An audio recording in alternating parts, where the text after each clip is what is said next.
प्रदेश के श्रीशैलम पर्वत पर कृष्णा नदी के तट पर स्थित है। हिंदू धर्म के सबसे पवित्र तीर्थों में से एक है।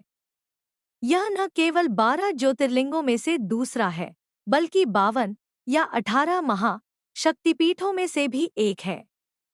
मल्लिकार्जुन की स्थापना के पीछे सबसे प्रसिद्ध कथा भगवान शिव के पुत्रों गणेश और कार्तिकेय के विवाह से जुड़ी है।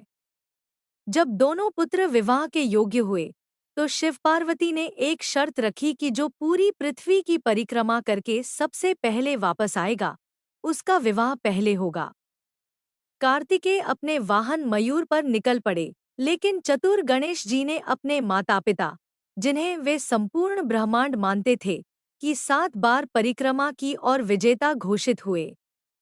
उनका विवाह रिद्धि और सिद्धि से करा दिया गया। जब कार्तिकेय वापस लौटे और यह सब देखा, तो वे अत्यंत क्रोधित और दुखी होकर क्रौंच पर्वत श्रीशैलम के पास पर अकेले रहने चले गए। शिव पार्वती का आगमन अपने पुत्र को मनाने के लिए भगवान शिव और माता पार्वती वहां पहुंचे, लेकिन पिता के आने का समाचार सुनकर कार्तिकेय और आगे चले गए। अंततः पुत्र के प्रेम में शिव और पार्वती वहीं ज्योतिर्लिंग के रूप में स्थापित हो गए।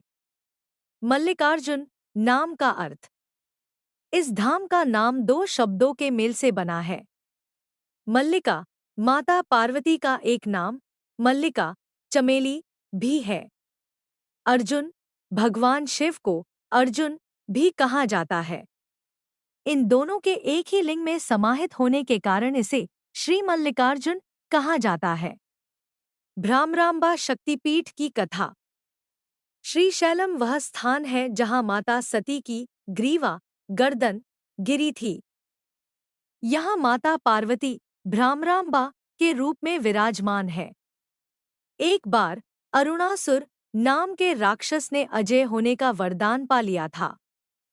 तब माता पार्वती ने हजारों भ्रमरों भौंवरों का रूप धारण कर उसका वध किया था, इसलिए उन्हें भ्रामरांबा कहा जाता है।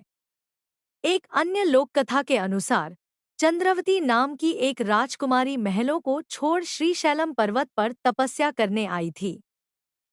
उनके पास एक गाय थी जो रोज रात को एक विशेष पत्थर पर अपना सारा दूध चढ़ा देती थी। जब राजकुमारी ने वहां खुदाई की, तो उन्हें वह स्वयंभू ज्योतिर्लिंग मिला, जिसकी उन्होंने पूजा शुरू की। ऐतिहासिक और आध्यात्मिक तथ्य। दक्षिण का कैलाश